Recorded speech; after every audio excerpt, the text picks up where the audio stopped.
자, 시작하겠습니다. 오늘 이 기조 갈제는 제재를 재평가하자라는 이인영 장관의 발언이 제 머릿속을 땅 울리면서 뭔가 시작해야 되지 않을까라고 생각을 해서 여러분들하고 같이 토론을 해보자라는 취지에서 자리를 마련했습니다. 토론을 하자라는 거는 제재를 재평가를 어떻게 할 건가, 어떤 방식으로 할 건가, 어떤 내용으로 할 건가, 그런 내용들일 겁니다. 그리고 그 목표는 당연히 여기 모이신 분들은 대부분 제재를 무력화시키는 게 목표가 아닐까 싶습니다. 근데 제재를 없애자, 없애자라고 얘기를 했지만 당연히 우리 얘기를 잘 안 듣겠죠. 근데 좀 더 논리적으로 그리고 많은 사람들이 한 목소리를 내면 듣지 않을까라는 취지입니다. 그래서 조금 더 논리적으로 꼼꼼하게 강론으로 들어가서 따져 나가는 게 하나의 축이고, 또 하나의 축은 또 여러 군데서 여러 사람이 한 목소리로 내는 것들이 중요하지 않을까라는 겁니다. 요번에 램지어를 잡은 여러 가지 일들 중에 하나가 여러 사람들이 한 목소리 냈다는 것도 있고, 저는 학자인 저 입장에서는 굉장히 꼼꼼하게 파고 들어가서 근거를 가지고 비판을 했던 사람들이 또 있었기 때문에 램지어를 잡지 않았을까. 아직 다 잡힌 건 아니지만 거의 잡아가는 분위기지 않습니까?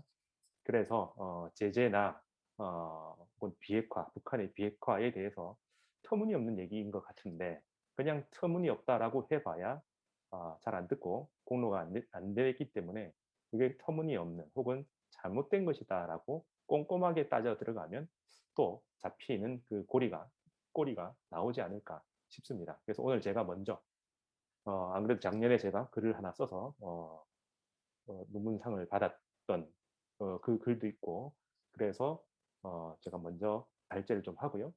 그리고 오늘 모이신 분들하고 좀 열린 토론을 좀 하고, 그리고 향후에는 텔레그램이나 또 다른 매체도 가능하겠지만 어쨌든 글로 우리가 토론을 좀 더 하면서 진행했으면 좋겠습니다. 자, 그래서 기본적으로는 제재는 비핵화에 쓸모가 없다, 그리고 걸림돌이다. 이 두 가지를 다 얘기를 할 겁니다. 네, 그 흐름은 기본적으로 과학기술적인 차원까지 포함해서 얘기를 할 겁니다. 어, 예. 그래서 진행하면서 제 얘기를 좀 더 하겠습니다. 그리고 지금 보니까 뭐 대부분 제가 알던 분이고 몇 분만 제가 잘 모르는 분들인데, 제 이력을 얘기해 드리는 이유는 제가 오늘 과학에 대한 얘기를 많이 할 겁니다. 특히 통일이나 북한 관련해서 과학을 가지고 어, 명확히 얘기하는 사람들이 많지를 않아서 제가 조금 더 목소리를 냅니다. 저는 연구할 능력은 없지만 참 거짓은 구분할 수 있는 정도의 실력은 가지고 있다고 봅니다. 지금 북한 연구자들 중에 미적분을 하는 사람도 별로 없을 거고요. 저는 미적분이 포함되어 있는 분리책도 교재도 썼던 적이 있습니다. 어릴 때는 사이언스 보이로 꿈을 키우고 있었지만 갑자기 휙 바뀌어가지고 과학사 및 과학 철학 협동 과정에서 과학사로서 북한을 연구하기 시작했습니다. 그래서 석사, 박사, 그리고 박사 후 13년 차 되는 해까지 상은 받았습니다. 네, 상을 받으면서 제 연구 성과에 대해서는 인정을 좀 받았다고 생각이 들고요. 마이크가 켜졌습니다. 그리고 독일에서 재작년 그리고 올해 튜빙겐 대학과 제가 베를린 자유대에서 이제 한국학 연구 교수를 하고 있습니다. 그리고 이제 한국에서는 제야 사학자들 모임인 북한과학기술연구센터의 소장을 하고 있습니다. 그리고 제가 이런 책을 썼습니다. 아마도 이제 이 꿈은 향후 한 5년 내에 완결이 될 거라고 보는데, 북한의 역사를 과학기술과 경제라는 측면에서 권력 투쟁이나 개인의 욕망의 분출 뭐 이 정도 수준이 아니라 정말로 하나의 국가가 건설되는 그 과정을 과학기술과 경제의 관점으로 차분하게 써나가는 게 제 원래 목표였습니다. 그래서 1권이 1960년대까지 역사를 썼고요. 그리고 지금 최근에 김정일 시대 이후 21세기 역사를 여러 책으로 글로 써놨고요. 그래서 1, 2, 3, 4권까지로 해서 북한의 70년 역사를 쓰는 걸 이제 제 목표로 삼고요. 그리고 오늘 얘기들부터 포함해서 제가 칼럼으로 많이 썼던 대중적 글쓰기에서 과학기술로 북한 읽기 1이라는 책을 출간했었습니다. 작년에 이제 다 팔려서 폐간을 했다가 다시 2판을 찍으려고 이제 2판, 4년 만에 5년 만에 2판을 찍을 예정입니다. 나중에 나오면 많이 주변에 널리 퍼지게 해주시면 좋겠습니다. 뭐 이거는 넘어가겠습니다. 나중에 나오면은 한번 보시고요. 오늘의 기본 컨셉은 여기 있습니다. 핵도 역시나 과학기술에서 나오죠. 그래서 한반도의 미래는 과학기술을 통한 교류 협력에 있다라는 게 제 생각이고요. 그러면 과학기술 하면 미래는 당연히 연결된다고 생각을 할 겁니다. 근데 미래하고 통일도 당연히 연결된다고 합니다. 우리의 미래에 통일이 안 된다고 생각하는 사람은 별로 없겠죠. 어렵다라는 건 있겠지만 통일될 거다. 다 믿음을 가지고 있을 거라고 봅니다. 그럼 통일은 당연히 그 대상이 북한이니까 우리가 북한을 포용을 하고 그리고 서로 교류협력을 하면서 서로 사이좋게 지내자. 이게 통일이니까 이게 연결된다는 것은 누구도 의심하지는 않습니다. 문제는 과학기술과 북한과 과학기술을 연결시켜서 생각하는 그 흐름이 거의 없다는 거죠. 그래서 여기에 물음표가 생겨가지고 전체 구도가 깨지는 그런 흐름이다라는 겁니다. 지금 한국의 학계도 그렇고 해외 학계도 그렇고 이 연결고리를 짓는 사람이 많지 않고 사람들은 혹은 북한은 이 연결고리를 엄청나게 강조합니다. 특히 8차 당대회가 있었던 올해 2021년 노동신문은 그냥 과학자들을 위한 그 저널인 과학원 통보하고 유사할 정도로 매일 한 명가량을 과학기술과 관련된 얘기로 채우고 있습니다. 그래서 북한은 그렇게 가고 있는데 우리는 북한을 그렇게 이해를 하지 못하다는 거죠. 제가 하는 일은 이 둘의 연결을 지어서 네 개의 기퉁이가 딱 자리를 잡아서 우리의 미래 비전을 이 위에다가 세워 만들어 나가는 게 제 역할이고 꿈이라 생각합니다. 오늘 얘기는요. 우선 제재를 좀 재평가할 필요성이 있겠다라는 것들을 이제 얘기를 하고 제재가 어떻게 작동하는가 꼼꼼하게 따지기 위해서 우선 작동 메커니즘을 설명할 겁니다. 그리고 그 필수 절차인 가장 핵심은 제재가 가해졌던 가장 큰 논리는 북한의 핵무력 추구를 막기 위해서다라고 되어 있죠. 그래서 2006년에 유엔에서 대북제재위원회가 만들어졌고 그 계기는 1차 핵시험이었습니다. 그렇다면 핵무력을 막을 수 있었는가? 라고 해서 북한의 핵무력을 꼼꼼하게 평가하는 게 제일 우선적인 필수 절차라고 생각합니다. 그래서 그걸 얘기할 거고요. 그러면 제재에 대해서 나온 두 가지 대책이 있을 겁니다. 첫 번째가 당연히 비핵화에 대해서 첫 번째가 제재일 거고 그 말고 두 번째 이걸 없애면 뭘 할 건가 해서 제가 대안으로 민수의 군수의 민수 전환이라고 하는 스피노프를 제안을 할 겁니다. 그리고 이건 이제 올해 들어와서 다시 제가 불러온 내용인데 바이든 정부는 저저번 정부인 오바마 정부의 정책을 그대로 닮아가는 지금까지는 그렇습니다. 그래서 2008년에 두 번째 북핵을 무력화시킬 수 있는 찬스가 왔을 때 미국에서 어떻게 했는가 미국과 북한의 핵 무력화 협상이 어떤 과정을 거쳐서 깨졌는가를 복기를 하면 지금의 미래가 거의 보일 거라고 저는 봅니다. 그때 나왔던 흐름들을 제가 명확히 얘기해 드릴 거고요. 그리고 이제 앞으로 2021년에 지켜보는 제재 지속 시 일어날 수 있는 우리의 가장 무서운 미래가 예측이 되는데 그 부분을 얘기해 드릴 겁니다. 그리고 오늘 목표인 우리가 이렇게 모여서 제재 재평가에 대한 이 얘기를 하는 이유는 대응을 하기 위해서죠. 그래서 앞으로 어떻게 하자라는 걸 제가 제안을 해드릴 거고요. 그럼 여러분들은 오늘 얘기를 잘 들으시고 이때쯤 돼서 각자 어떤 일을 할 수 있을까를 좀 마음속에서 정하시고 앞으로 같이 해주셨으면 좋겠습니다. 우선 제재 재평가 필요성은요. 기본적으로 너무 오래되었습니다. 그것도 평가 없이 그냥 주구장창 달려왔습니다. 2006년에 유엔에서 대북제재위원회가 만들어지고 지금까지 평가보다는 더 강화됐습니다. 마지막은 2017년에 만들어졌고 지금 3년, 4년이 지났죠. 그러면서 이 체제가 한 번도 바뀌지를 않는다는 것 그리고 이거에 대한 반성적 접근, 평가 없었다는 게 제일 문제라고 생각이 듭니다. 그런데 제재하면 굉장히 엄격해서 유엔이라는 거대한 기구에서 다 하는 것처럼 되어 있지만 제재를 의결하기 위해서는 각국의 외교부들이 외교 차원에서 접근해서 서로 토론도 하고 찬반 얘기도 하지만 결의가 통과된 2017년 이후부터는 그 자체가 없어집니다. 그럼 어디서 하느냐? 전문가 패널에서 합니다. 전문가 패널은 우리하고는 각국의 이익하고는 아무 상관없이 그냥 감시기구고 테크노크라트인 척하는 그냥 완료입니다. 근데 그 사람들이 선출되지 않은 거라는 거죠. 그래서 이 목적이 변질되고 있고 오남용되고 있는 걸 막지를 않고 있습니다. 그래서 거기서 저는 문제가 있다고 생각이 들고요. 더 중요한 거는 제재는 원래 목적은 북한의 핵무력을 막는 거였습니다. 근데 2017년 11월 29일 날 명확히 완성을 했고 모든 전 세계 사람들이 다 인정을 했고요. 미국도 인정을 했고 그래서 북은 이제 핵무력 국가가 되었습니다. 근데 무력을 막겠다고 한 거. 버스는 지나가는데 계속 손을 두고 있는 거하고 똑같습니다. 그래서 이 부분에서 재평가해야 될 필요성이 있다라고 생각이 듭니다. 이 전문가 패널이 2년 한 3년마다 바뀌는데 2019년 버전에서 찾아보니까 공의 상임 이사국 출신의 한 명은 당연한데 한국, 일본, 싱가포르 이렇게 돼 있습니다. 일본 사람이 한 명이 들어가 있어요. 아마 그 당시에 아마 상임 이사국의 임시의장인가 아마 했을 건데 그것 때문인 것 같긴 하지만 여튼 이 나라들이 왜 4년 동안 대북 한반도의 운명을 좌지우지할 제재를 평가하는 그걸 관리 감독하고 강화하는 사람들이 되었을까? 이 사람들 8명이 대한민국 대통령보다 더 위에 있다라고 볼 수도 있습니다. 그래서 한 나라의 주권을 짓밟는 그 결정, 그 행동을 8명의 그냥 민간인들이 선출되지 않은 권력을 가지고 휘두른다. 조금 이해하기 힘듭니다.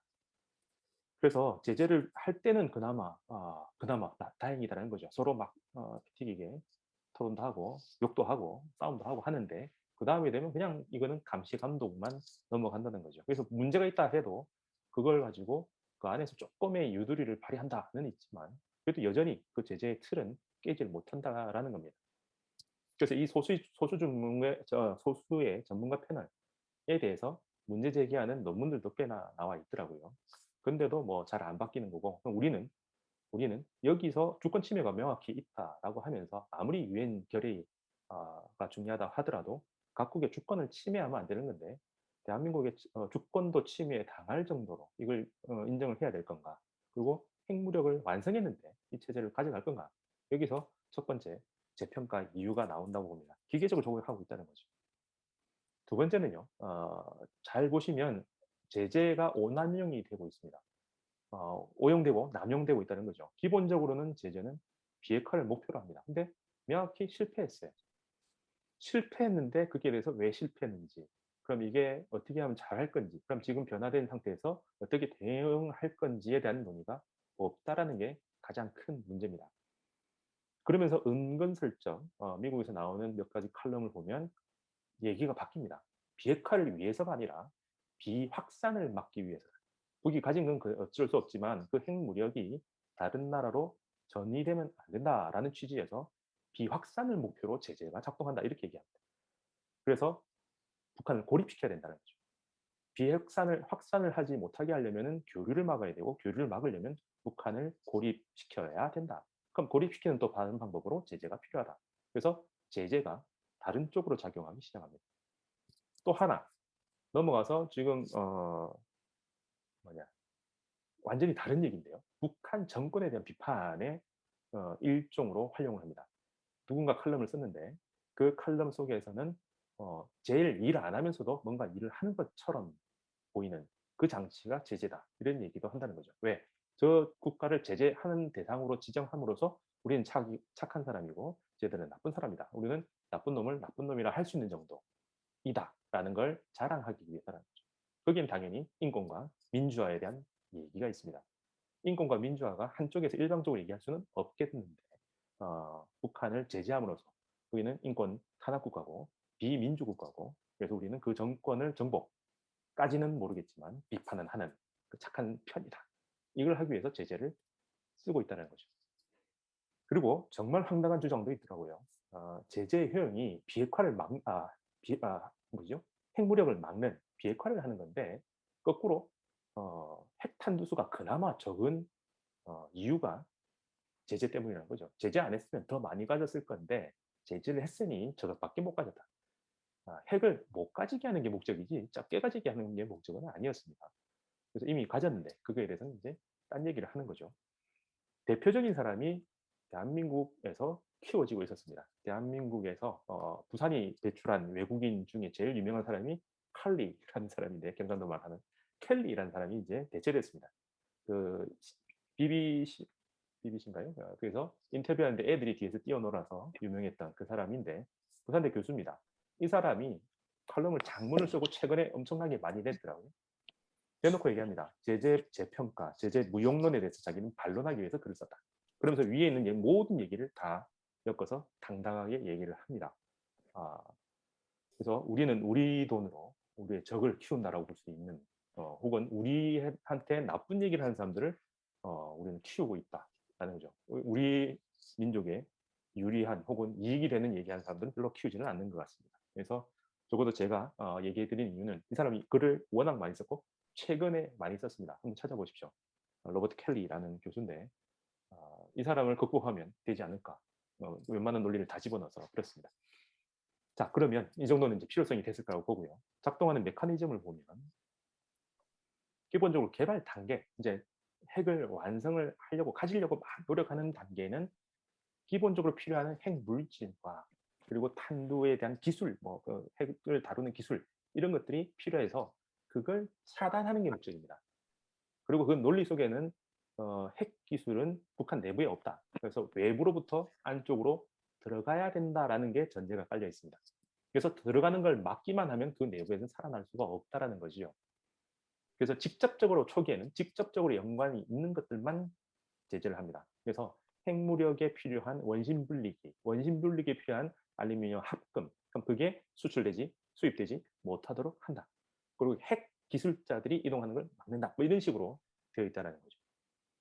근데 2016년 즈음부터 북이 갑자기 속도를 달리죠. 2013년부터 핵을 가지겠다라고 헌법에도 집어넣고 정책을 병진 노선을 선택해서 2013년부터 북은 달리기 시작합니다.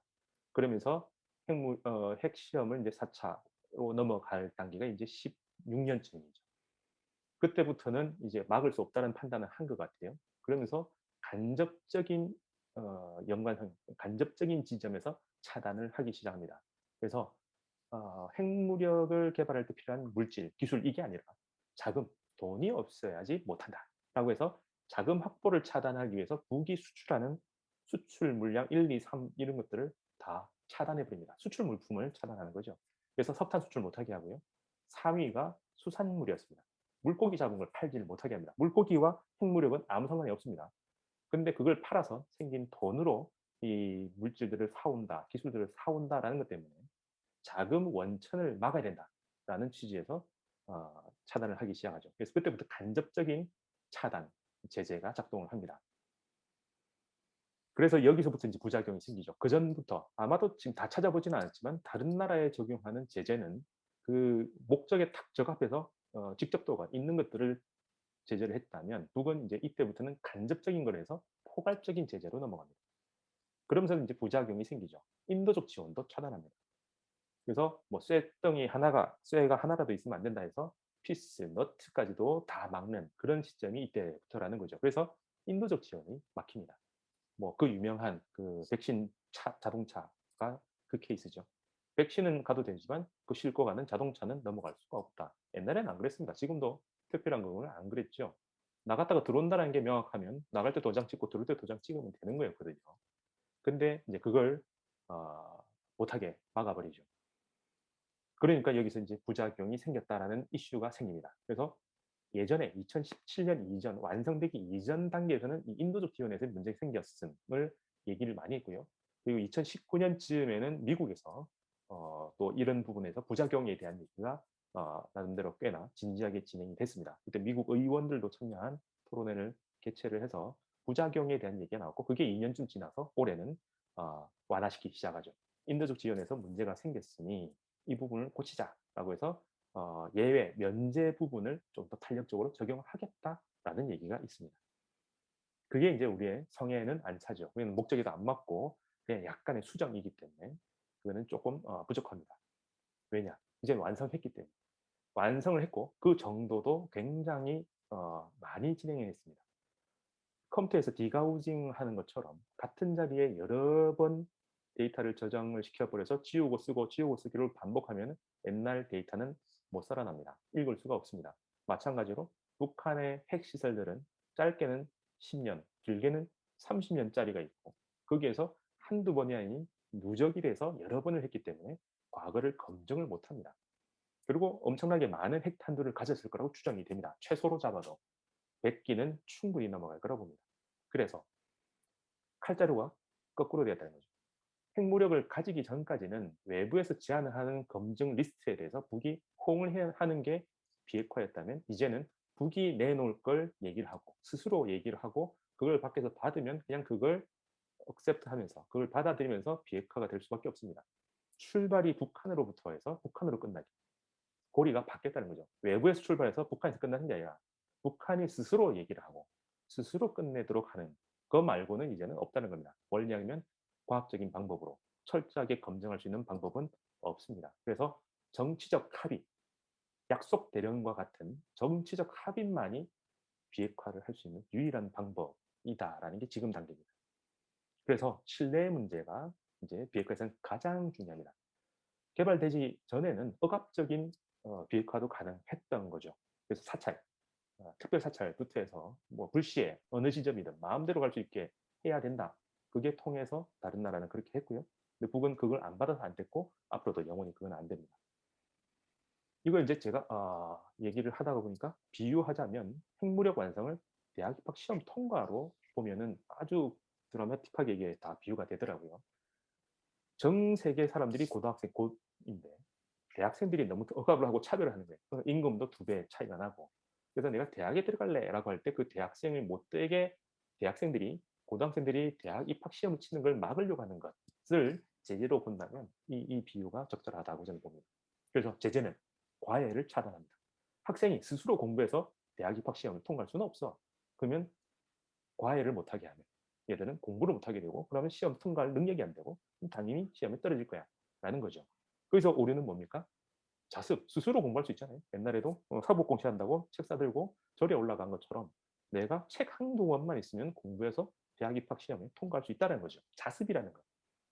제재로는 북한에서는 자립경제, 스스로 핵무력, 기술을 만들어낼 수 있는 그 가능성을 어, 없다라고 봤는데 그게 있다라는 거죠. 그래서 자립경제, 독자개발이라는 패턴, 독학이라는 패턴 이걸 놓치고 있었던 게 제재에서의 가장 큰 맹점이었습니다. 그래서 개발 이전에는 공부 못하게 하든가 입학시험 못 차게 하든가 해방하든가 이렇게 하면 어쨌든가 대학 입학 합격을 못할 거고 그럼 대학생이 될 수가 없습니다. 그러면 고등학생 수준에서 임금을 받아야 돼요. 대학생들하고는 차별을 받게 돼 있죠. 근데 완성하면 일단 어쨌든 독학을 하든 해서 시험 쳐서 합격을 합니다. 합격하면은 옆에서 뭐라 못하죠. 그래서 그 대학생, 합격한 그 대학생의 머리를 바보로 만들지 않는 이상 걔들이 대학생 아니야, 입학 못했어 라고 할 수 없다는 겁니다. 욕을 써놓고 보니까는 가능은 해요. 그 다음 버전.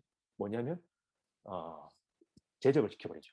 대학 입학했는데 대학 당국에서 혹은 뭔 범죄 혐의를 해가지고 얘를 대학생 자격을 박탈해버리는 그 법적 조치는 취할 수 있다고 봅니다. 여튼 그런 특별한 케이스 빼고는 북한의 핵무력은 이제는 없앨 수가 없다는 거죠. 자 그러면 조금 더 빠르게 들어가면 핵무력의 수준이 어떤가 그걸 과학기술적으로 검토를 해볼 건데 기본적으로 막 엄청난 얘기를 할 게 아니라 데이터를 우리가 해석을 할 겁니다.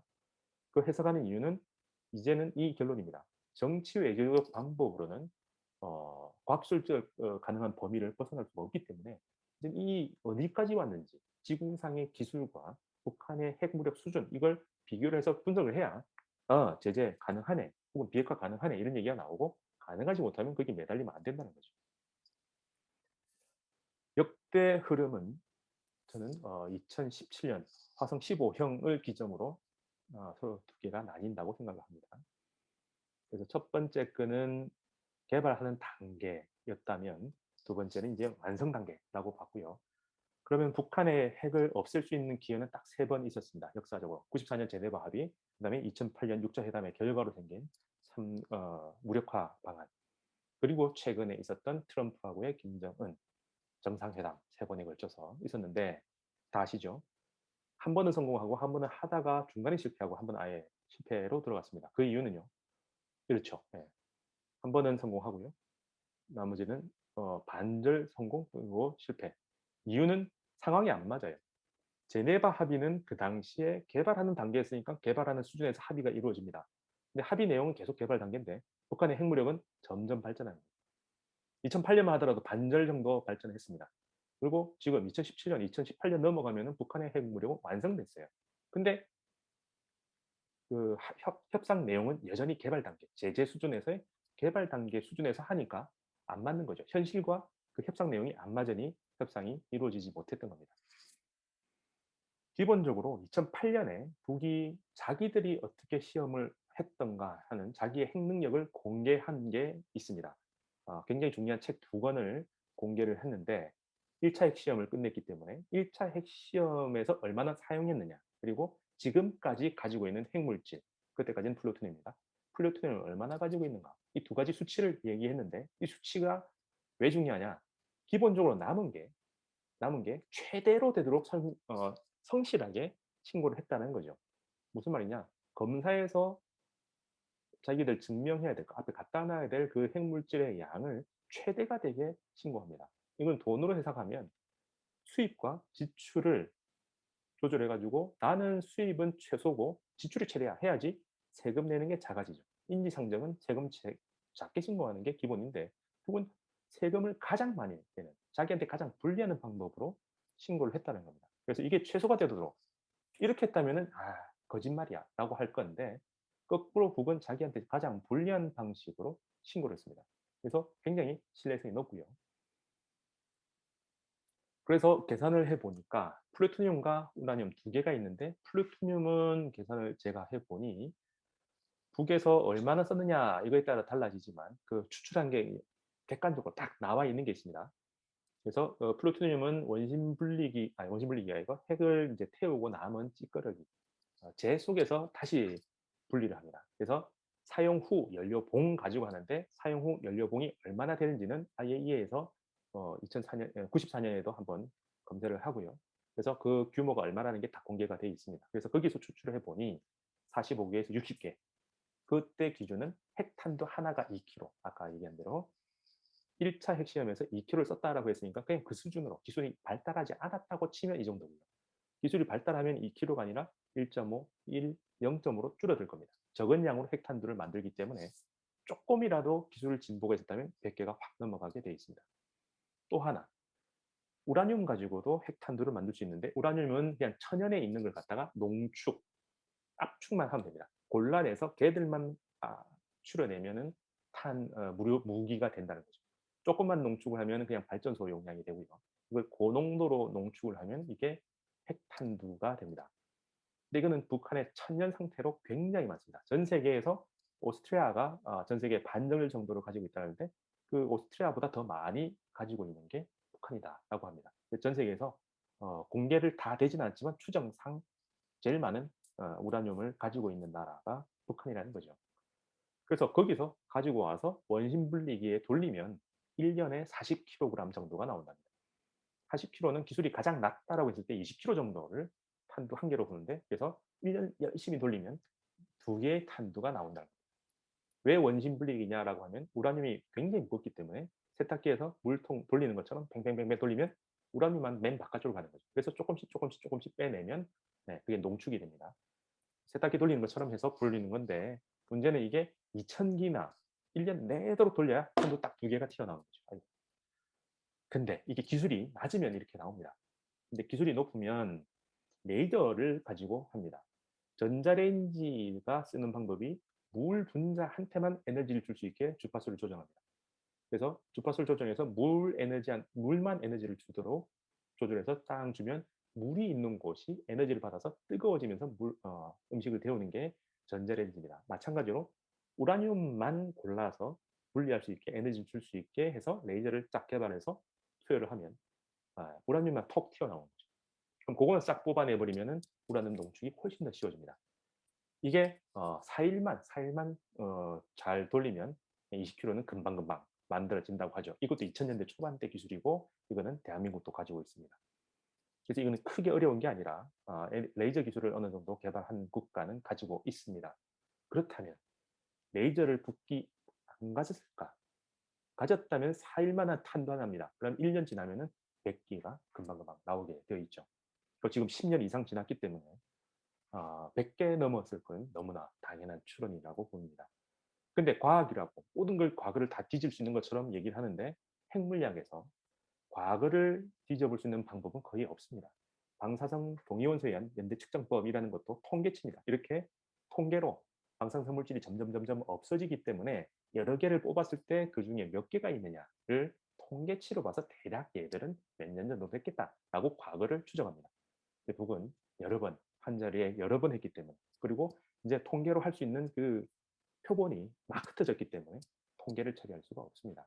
그리고 임계 질량이라고 얘들은 조그만 어떤 양 이하로 가면 얘들 붕괴가 안 일어납니다. 자연스러워 연쇄 반응을 안 하고요. 그냥 혼자만 그냥 죽고 말아요. 근데 이게 어느 정도 넘어가 버리면은 연쇄 반응을 너무나 급격하게 해서 폭탄이 돼 버립니다. 그래서 임계, 한계 질량이 있는데 그것보다 밑으로 가게 부분 쪼개 가지고 납 용기 안에서 지하에 숨겨 버리면 찾을 수가 없습니다. 저 산속에 땅속에 묵도 놓으면 아무도 못 찾습니다. 신고하지 않는 이상에 못 찾고, 영화에 나오는 배트맨 문양이 화면에 딱 떴을 때 그걸 캐내서 합체시켜 버리면 그냥 핵탄두가 되어 버린다고 과장을 좀 보자면 그 정도입니다. 일본만 하더라도 이 정도 수준에서 시작해서 옛날에는 한 달이었는데 요즘은 3주란 얘기도 있고 2주란 얘기도 있습니다만, 북도 마찬가지일 거라고 봅니다. 시작하면은 무에서 웬만하면 다 캐내서 만들 수 있을 거라고 저는 봅니다. 그래서 이제는 과학적 방법이라고 할 때 지구상의 과학은 아직 북한의 핵 과거를 뒤져볼 수 없는 수준이라는 거죠. 이거 가지고 오는 사람들한테 제가 인정하는데, 어, 미국에서 제일 유명한 핵과학자 중에 한 명, 해커 박사라는 사람이 이 영변 핵 시설을 가서 직접 봅니다. 이 사람은 끊임없이 얘기를 하는데 굉장히 정치적으로 균형 잡힌 얘기를 하는데, 그 사람 얘기를 잘 보면 이제는 핵 비핵화하는 방법은 거의 불가능하다는 얘기를 합니다. 이 사람은 30년 걸린다. 트럼프가 얘기했던 30년 걸린다라고 했던 그 얘기 버전을 얘기하지만 거의 불가능하다라고 얘기를 합니다. 그래서 저하고 비슷한 생각을 해커 박사가 했기 때문에 저도 힘을 가지고 얘기를 합니다. 그리고 더 중요한 건 북은 6번의 시험을 합니다. 그래서 이제는 남아있는 게 거의 없고요. 그 데이터가 거의 없고요. 특히나 북은 수소폭탄까지 만들었습니다. 4차 시험부터는 수소폭탄을 만드는데, 수소폭탄은 연료가 바뀌었다 정도가 아니라 우라늄, 플루토늄 가지고 그걸 폭탄을 안 쓰고 그걸 에너지 조건을 만들어서 수소를 융합시키는 거로 씁니다. 이걸 여러 번 반복해요. 핵 분열탄, 우라늄이나 플루토늄은 팡 터트리면 한 번 하고 끝나는데, 이 수소탄은 한 번 터트린 그 열 에너지를 가지고 수소를 융합을 하면서 다시 에너지를 만듭니다. 그럼 그 만든 에너지가 다시 융합을 하기 때문에 이론적으로 거의 무한대 에너지가 나오게 되어 있습니다. 그 말은 수소탄은 이제는 가졌다라고 하는 순간 몇 킬로톤이다라고 하는 폭발력은 의미가 없다라는 거죠. 여러 번 재반사해가지고 에너지를 만들어내기 때문에 수소탄을 가졌다라고 하는 순간 그냥 그 위력은 어마어마하다, 무한대에 해당한다라고 보셔도 상관이 없습니다. 그래서 북은 수소탄 가졌어요.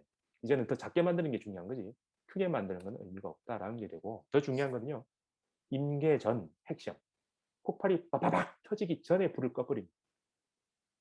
그리고 그 데이터만 가지고 컴퓨터에 딱 집어넣어서 위험해지는 진짜 연쇄 반응이 일어나는 그 단계는 다 컴퓨터 속에서 처리를 합니다.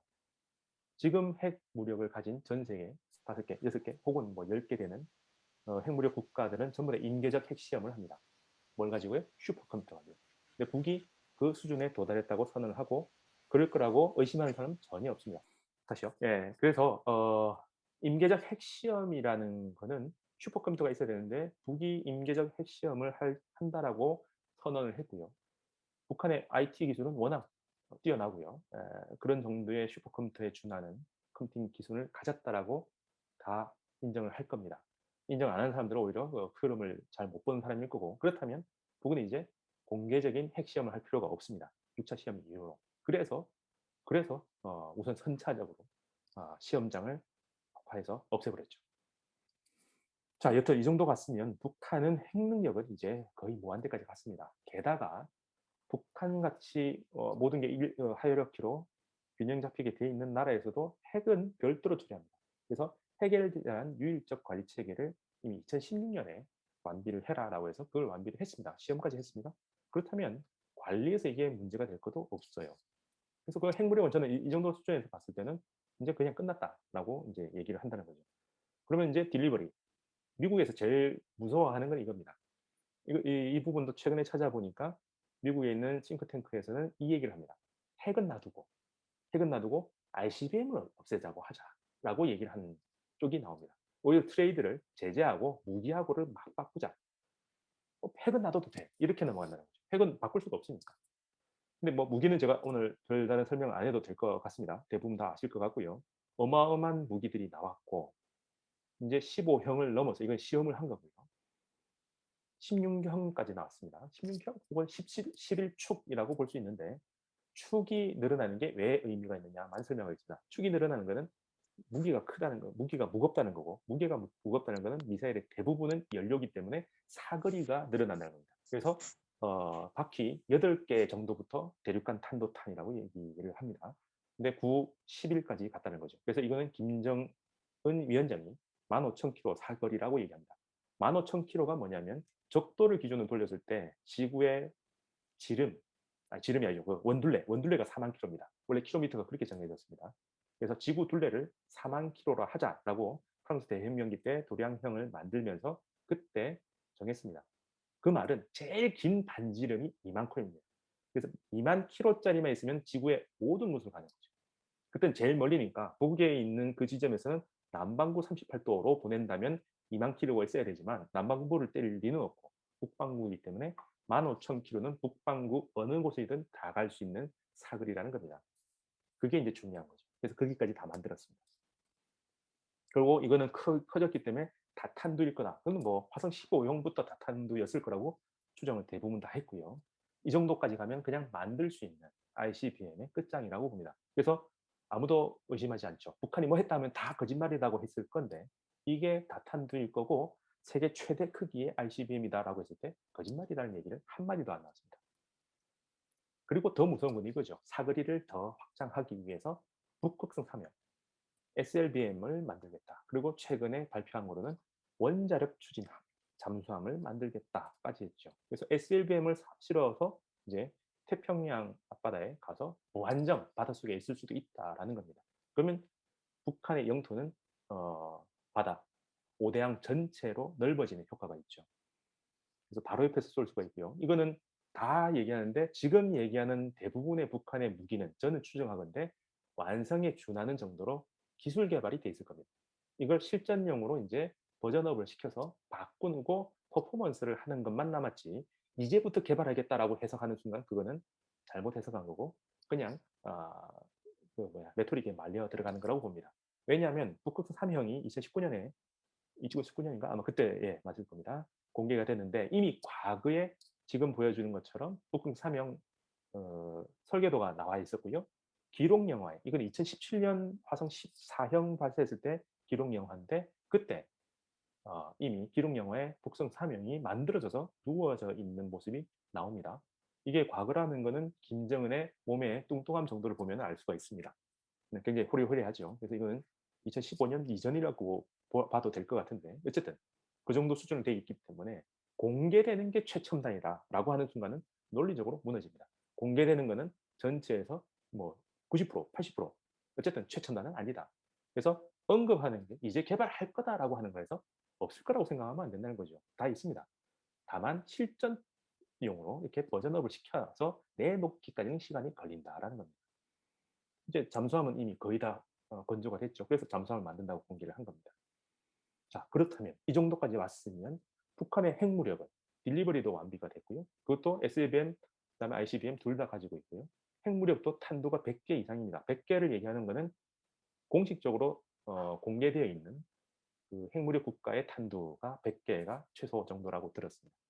공개된 건 없습니다. 근데 그 정도라고 추정하는 게 중국이 100개 정도라 100개는 넘어야 실전 배치했다라고 얘기한다는 거죠. 그래서 이제는 비핵화할 수 있는 방법, 더 엄격하게 얘기하면 비핵화를 검증할 수 있는 방법 없다. 그렇다면 유일한 방법은 정치적 합의다. 근데 그렇다면은 합의를 하려면은 북한이 내놓으려고 이제 마음을 먹어야 되는데 그때 절대적 필요한 거는 이제 비과학의 영역입니다. 과학으로 해결을 안 되니까 북한의 선의, 호응이 있어야 됩니다. 그렇다면 긍정적으로 움직이도록 긍정적인 작용을 해야 되는데 네거티브인 제재를 가지고 포지티브 호응을 이끌어낸다. 말이 안 되는 소리죠. 그게 이제 지금의 문제입니다. 그래서 이 부분 제재가 유지된다면 비핵화하려고 하지 마라라는 거죠. 비핵화를 하면서 제재를 가지고 있다? 비핵화를 안 하겠다는 얘기와 동급이다. 이 얘기가 제 결론입니다. 제가 이거는 2017년쯤부터 연구를 해가지고 발표를 하고 강연에만 주로 했었는데 작년에 제가 익명으로 투고를 합니다. 투고를 했는데 심사는 익명으로 가죠. 심사위원장들이 저라면 아마 좀 다르게 판단했을 수 있는데 어쨌든 익명으로 해서 논리적 정합성으로 해서 제가 1등상을 받아요. 그래서 제 생계에 굉장히 도움이 많이 됐는데 여튼 거기서는 이 논리가 방금 얘기했던 이 논리가 타당하다라고 한 거죠. 그래서 저는 이건 한국에다가 투고 안 하고 지금 영어로 해서 영어 저널에 투고할 예정입니다. 자, 지금까지는요. 제재 그것만이 대책이었습니다. 근데 뭐 다 아시다시피 앞에 얘기한 대로 부작용도 많고 약점도 많습니다. 그리고 결과적으로 실패했습니다. 그럼 이제 빼야죠. 두 번째, 제가 제안하는 겁니다. 핵무력을 줄인다. 군사적 긴장을 줄인다라는 게 제재의 일종 목표라면 방법이 또 있습니다. 스스로 핵에 혹은 군사력에 모여있는 자원들을 민수로 전환시키면 됩니다. 그래서 스피노프, 군에서 민으로 자원, 그 다음에 기술, 인력, 자금 이런 것들을 다 빼면 남아있는 양이 줄면 네, 핵무력이 주는 효과는 나는 거죠. 그래서 그걸 축소하는 방법이 비핵화다라는 겁니다. 그래서 그때 CNC나 이런 것들이 쓸만한 게 굉장히 많고요. 대부분 우리가 쓰고 있는 대부분의 첨단 기술, 생활 속에 있는 기술들은 군용으로 만들어져서 스피노프 된 것들입니다. 그리고 볼턴도 얘기했던, 그리고 지금 마지막으로 남아있는 그나마 작동 가능한 프로세스가 넌루가, 미국의 상원 넌과 루가가 만든 프로젝트입니다. 프로그램입니다. 이걸 협력적 위협 감소, CTR이라고 해서 굉장히 많이 나옵니다. 최근 2, 3년 동안 굉장히 많이 나왔는데 협력적이란 말이 중요합니다. 이거는 우크라이나에 적용했던 건데 소 연방이 이제 붕괴되면서 우크라이나 지역에 핵무력이 있었던 거죠. 근데 우크라이나는 독립을 하고 났지만 자기 땅에 있는데 이걸 관리할 능력이 없으니까 신고를 해서 없애겠다라고 선언을 합니다. 그래서 이게 미국에서 돈을 줘가면서 핵과학자들까지 이직을 시키는 걸 돈을 줘가면서 핵을 전체 다 해체를 합니다. 그래서 이게 그나마 이제는 리비아 다음으로 성공한 거다라고 나오는데 우리 여기까지만 알죠. 그래서 한국에서 나오는 논문들이 대부분 이걸 막 강조를 하는데 이 다음 버전 우크라이나가 2000년대 중반에 어떻게 됩니까? 크림반도 침공을 당합니다. 그래서 우크라이나에서 나온 친구들의 얘기는 우리는 이거 잘못했다고 본다. 왜? 그거 안 했으면 우리가 핵무기를 내려놓지 않았으면 우크라이나 크림반도 침공 안 당했을 거다. 라고 얘기를 하는 거죠. 똑같습니다. 리비아의 케이스나 이 케이스는 다 핵무기를 내려놓음으로 인해서 자기들이 침입을 받았다라고 평가하는데 왠지 그럴듯해 보이니까 이게 북한의 케이스로 적용할 수 있다라고 하는 사람들이 많습니다. 여기서 우리는 교훈을 받아야 될 건 협력적이라는 거죠. 코오퍼레이티브. 우크라이나 정부가 협력적으로 나왔고 우리가 내놓겠다 하니까 그 한해에서 검사를 할 수 있었지. 만약에 그렇게 안 했다면 숨겨놨다면 아무도 못 찾습니다. 그럼 북한의 협력을 이끌어내려면 제재 없애야 된다는 거죠. 뭐 이게 볼턴이 얘기했던 그 얘기들 중에 들어가 있습니다. 그래서 스피노프는요 긍정 문제입니다. 이거 하지 말아봐 해라. 이거 해라. 군에 있는 걸 이쪽으로 보내. 그러면 기술자들 저쪽 보내. 자금도 저쪽으로 보내. 라고 했던 거고요. 그 다음에 과학기술의 평화적 이용이라는 역사에 맞고요. 그리고 북한은 이걸 하려고 합니다. 김정은 위원장이 계속 강조를 했고요. 올해 8차 당대 아무도 얘기를 안 하지만 8차 당대에는 군수의 민수 전환을 명확히 넣어놓습니다. 뭐냐면 내각 책임제. 우리 상식으로는 내각 말고 북한의 경제를 운영하는 데가 있을까 했을 때는 원래는 없죠. 대한민국에서는 없습니다. 근데 북에서는 있었어요. 내각이 관장하지 못하는 경제 영역, 군경제입니다. 제2경제. 그걸 민으로 돌려야 되는데 말을 안 들어요. 그러니까는 모든 것은 이 흐름으로 내각 중심으로 돌려 말 안 듣는다. 그걸 특화시켜서 단위 특수화. 단위 특수화를 얘기하는 것은 국가적 불이익을 가져오는 거라 철저하게 처단하겠다가 요번에 당대에서 나왔던 흐름입니다. 뭘까요? 네, 군 쪽에서 민으로 돌릴 때 저항하는 흐름까지 우리는 용납하지 않겠다가 김정은의 얘기였습니다. 당의 결정이었고 그렇다면 북은 이걸 자기들 스스로 하려고 하는 거죠. 외부에서 도와주든 말든 자기들 그걸 해야 살아남는다는 걸 알기 때문에 스핀오프를 하고 있습니다. 그래서 이거는 기본적으로 가능하고요. 그럼 핵무력은 확 줄 겁니다. 핵무력의 능력이 주는 게 아니라 핵무기에 들어가는 자원들이 줄어나가는 거죠. 북은 이미 선언을 했어요. 미국에서 원하는 비전파까지도 확산 막겠다까지도 다 약속했으니 이걸 얘기하면 된다는 거죠. 근거 많은데 오늘 조금 빨리 넘기겠습니다. 김정은의 입으로 나온 것만 제가 찾은 게 지금 오늘 5가지 찾아서 얘기했습니다. 국방종합대학, 김정은 국방종합대학 하면서 제일 똑똑한 사람들이 여기 갑니다. 이게 한 번도 공개 안 되다가 공개가 됐어요. 군에서 생필품을 만들어요. 최첨단 기술을 가지고 있으니 뭐든 만들 수 있다. 그래서 거기서 생필품 만들어. 15년부터 해서 17, 19. 올해 아마 한 번 더 할 것 같은데. 그래서 북한에서 이제 국산품이 중국제를 쫙 밀어냈죠. 그 흐름 중에 하나 얘들이 있습니다. 스키장에 들어가는 그것도 이제 군에서 만듭니다. 자체적으로 못 만들었으니까.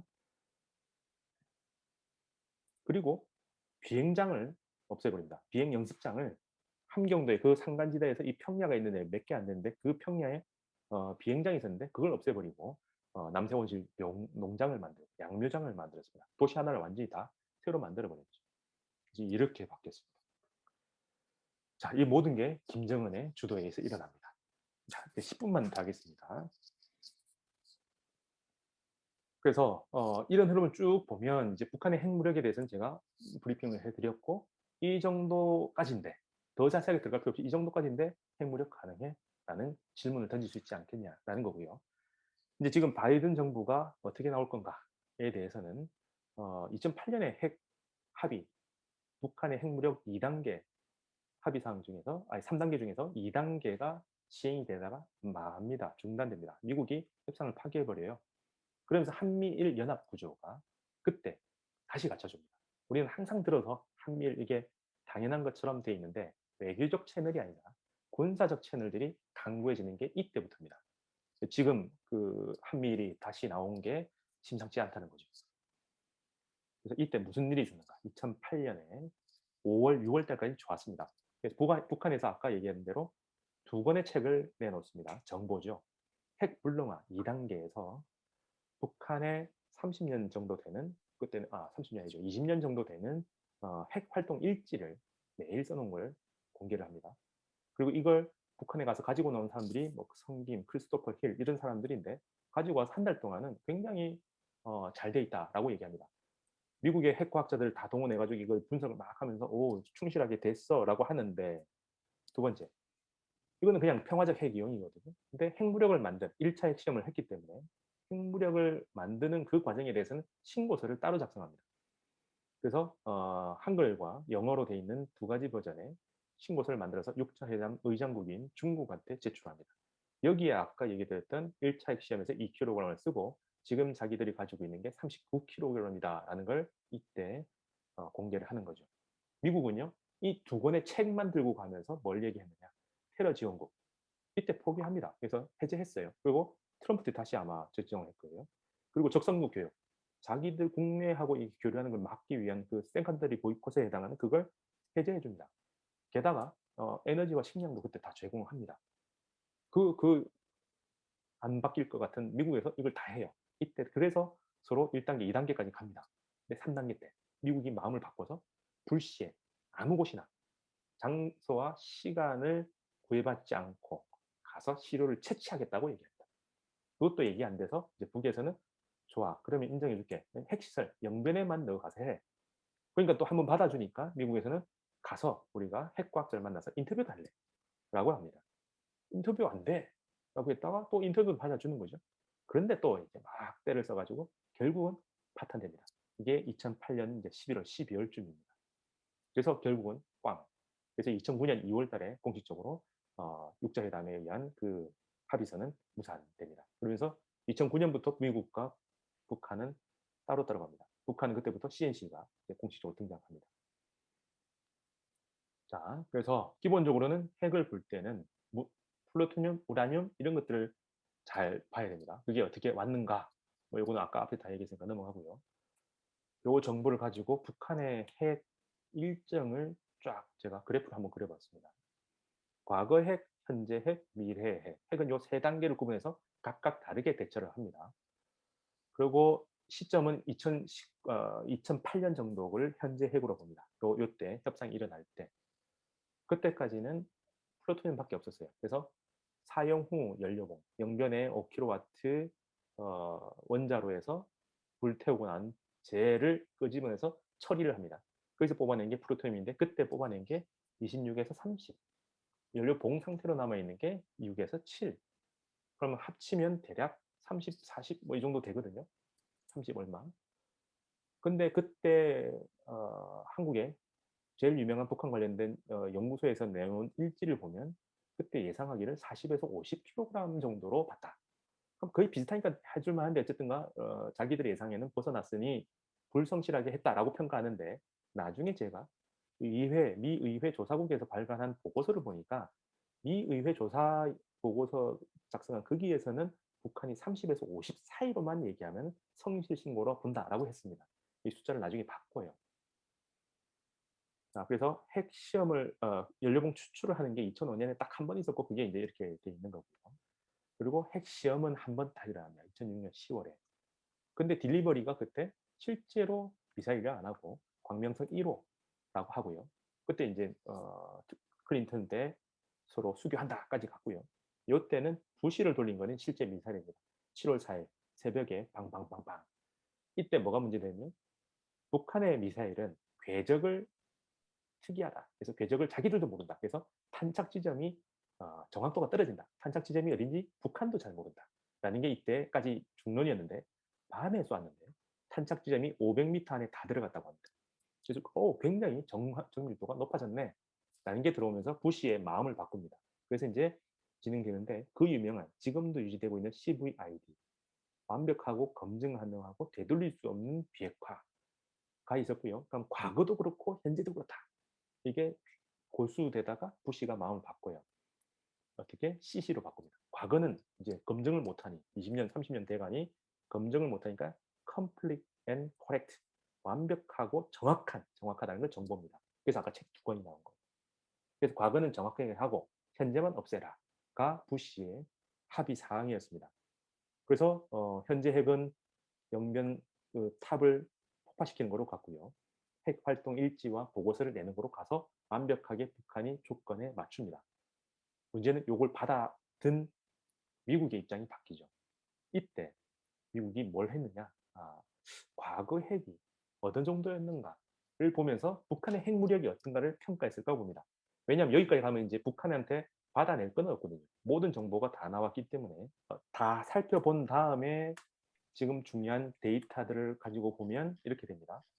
북한의 핵무력을 미국은 두 가지로 판단했을 거라고 보는데 하나는 아직 다 개발되지 않았다라고 한다면 당연히 막으려고 하겠죠.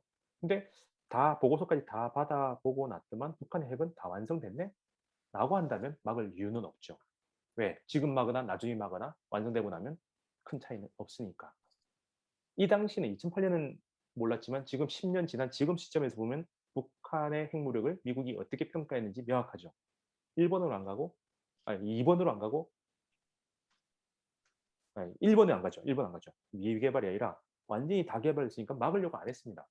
미국에서는 전략적 인내라는 말로 포장했지만 북한이 무력이 완성됐기 때문에 지금 막거나 나중에 막거나 똑같으니 지금 안 막을래라는 전략을 선택합니다. 그 이유는요. 네, 완성됐으니까. 그래서 지금 보면 예, 핵 시험도 6번 있었고요.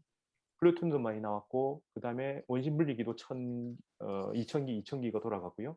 광명성도 여러 번 쏘았고요. 그 다음에 화성도 여러 번 쐈고요. 그 다음에 북극성도 여러 번 쐈고요. 그죠? 자, 2008년 시점에 이벤트가 한 3, 4번밖에 없었는데 2008년 시점에 못 막으니까 이벤트가 어마어마하게 많아졌습니다. 그러면 2008년에 막을 수 있었는데 안 막은 이유 이렇게 바뀐 이 상태를 원했을까요? 원했던 거죠. 왜요? 그거나 저거나 북한의 핵무력은 이미 꼴을 한 거죠. 대학 입학 시험 통과했다라고 판단했는데 고등학생이라고 주장할 필요는 없는 겁니다. 그럼 왜 이렇게 했을까? 그럼 2008년 말 이 당시에 미국의 결론 보면 뻔하죠. 그럼 왜 그랬을까? 그걸 보면 비핵화가 불가능할 거다라고 판단한 거라고 보고요. 비핵화 가능하다면 그렇게 무책임하게 그냥 판을 깰 리는 없다고 저는 봅니다. 그래서 이거는 제 추정입니다. 남한 정부한테만 말하지 말자. 이미 판은 끝났다. 남한 정부를 컨트롤할 수 있는 레버리지가 없어졌다라고 판단한다면 남한 정부한테 말하지 말자가 그 당시 판단이지 않았을까 추정됩니다. 근데 남한 정부는 알았을까? 그 당시 못 몰랐을 것 같아요. 근데 최근에 작년 말에 해커 박사를 이인영 장관이 만났습니다. 그럼 해커 장관의 말은 듣겠죠. 한국에서 핵물리학자 중에 한 명만, 하나의 보고서만 제가 찾았습니다. 핵물리학자 한 명이 불가능하다라는 의견을 밝혔는데 그게 올라가서 토론될 때는 사라집니다. 그래서 한국에서 나오는 대부분의 핵 관련된 보고서는 비핵화 가능하다는 얘기밖에 없습니다. 근데 아마 해커 박사를 만난 이인영 장관은 그 얘기를 들었다면 비핵화 과학적으로 굉장히 어려워까지는 들었겠죠. 왜 하고 하면은 한국에서 나온 보고서가 달랐을 겁니다. 그래서 2008년에 2020년에 그 얘기를 듣고 12월에 올해 비핵화에 대한 제재에 대한 다시 평가를 해야 된다는 얘기가 나오지 않았을까 추정합니다. 그러니까 그 당시에는 몰랐어요. 그래서 뭐 남한 정부 할 수 있는 거는 그래도 미국하고 북한인데 미국을 어떻게 해줘야 돼라고 이제 계속 따라가는 거죠. 그래서 비핵화 이제 끝났어. 북한의 무력은 핵무력은 끝났어라고 해주면 남한을 돌려 세우기가 힘들죠. 자기들 원하는 대로 방향 몰아갈 수가 없다고 판단했을 거라고 봅니다. 자, 그래서 얘기하지 않은 겁니다. 이 당시에 정권이 바뀌어 봤지만 미국 쪽에서 힘든 겁니다.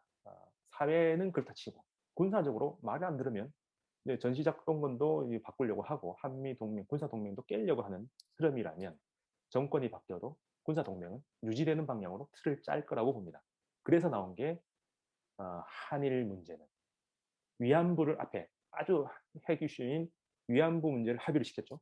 그러면서 그때 뒤에서 한일 군사 비밀 정보 조약 지소미아가 체결이 됩니다. 그리고 지금까지 유지됩니다.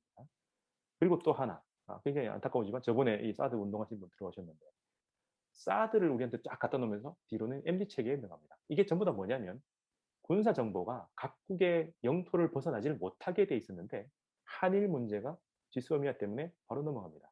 한미 사이의 또 군사적 정보가 MD 체계 때문에 우리한테 수집된 정보가 캘리포니아로 바로 넘어가요. 그럼 한미일 군사 동맹이라는 게 뭘까요? 저는 이 정보 체계라고 봅니다.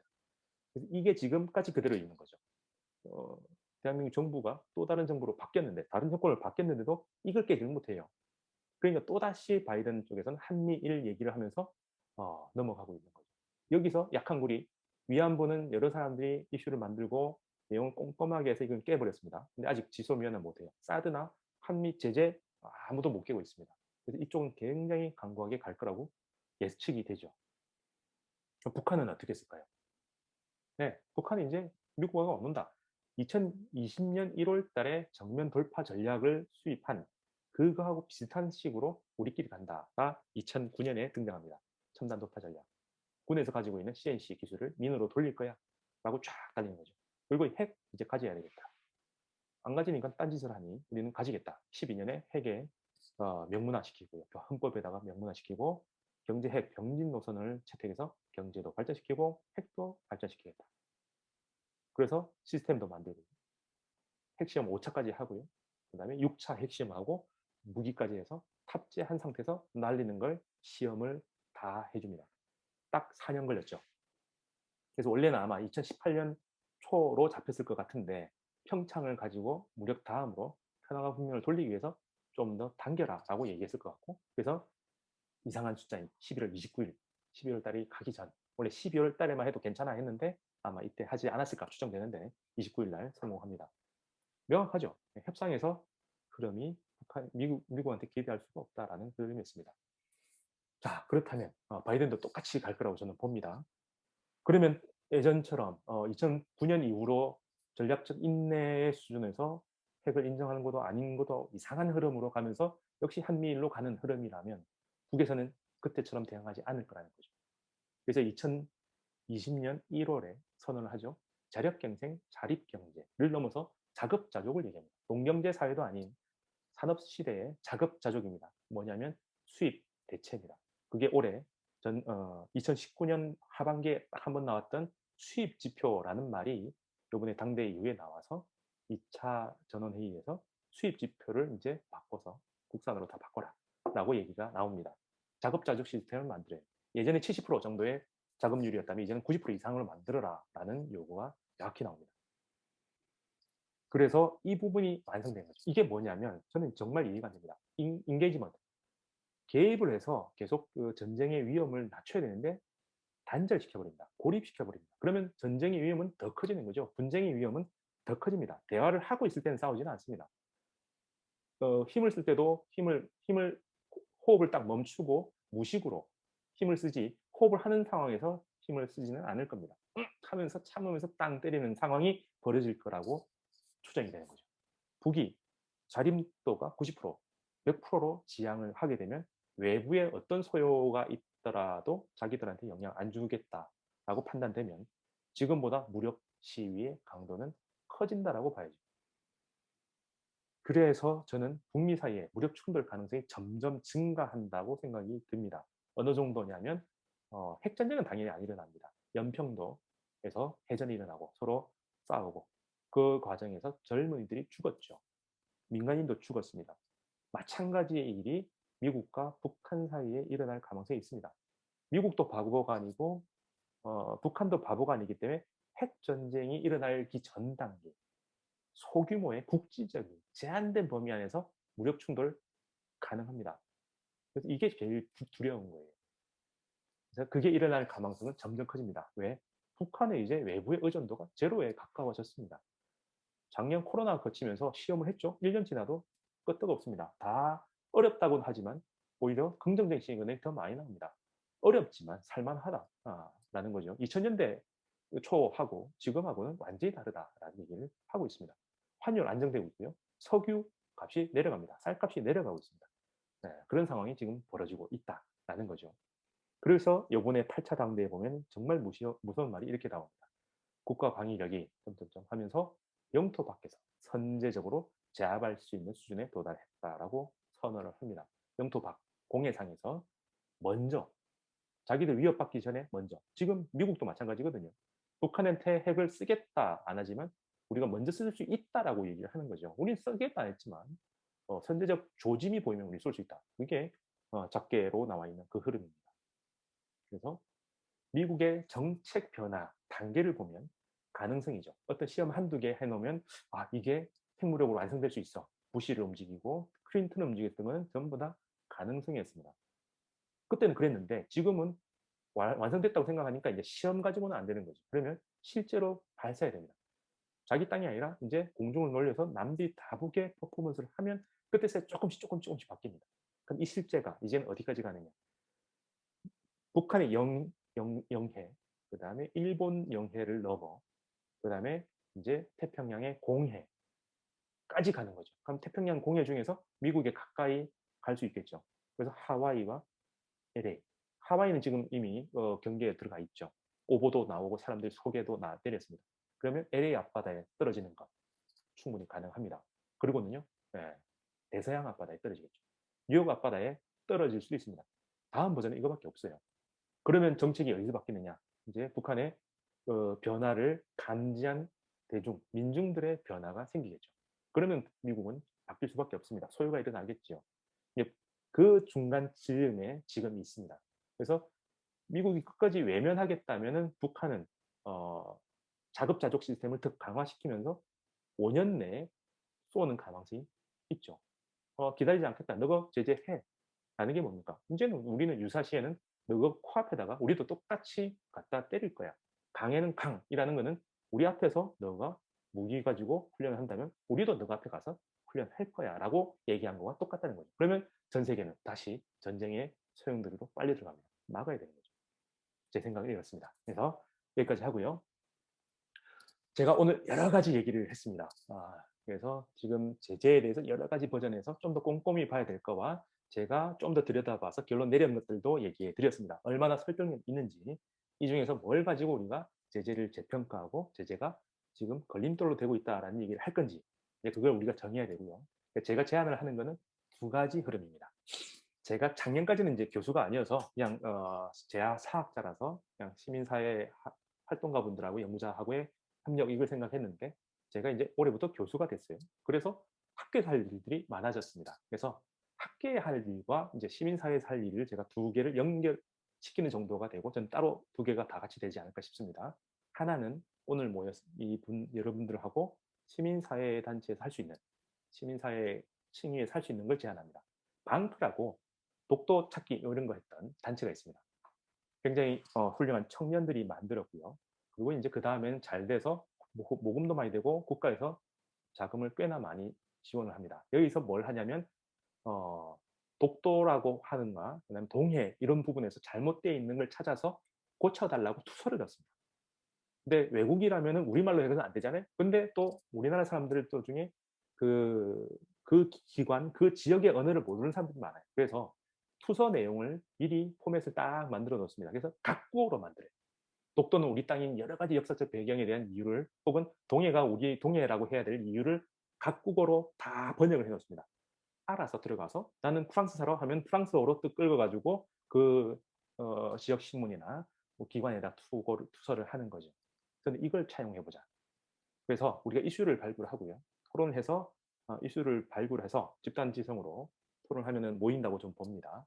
그리고 이제 제가 예전에 연구소에서 해봤던 흐름인데 같이 써요. 요즘은 이제 동시 작업하는 프로그램이 많으니까 구글 독스 같은 데서 한 사람이 초안을 잡으면 여러 사람이 들어가서 밑줄 그으면서 의견을 제시하면 그걸 반영을 해요. 이건 좀 세다, 뭐 이건 약하다, 이건 근거가 없다 라고 한다면 같이 동시 작업으로 칼럼을 작성합니다.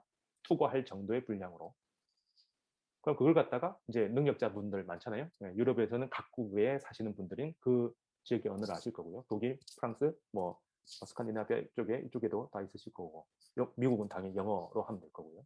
이렇게 해서 각국어로 번역해서 우리가 가지고 있으면 이슈 1에 대한 여러 버전, 이슈 2에 대해서 여러 버전, 이슈 한 10개 정도만 만들면 1년 내도록 우리가 먹고 살지 않을까요?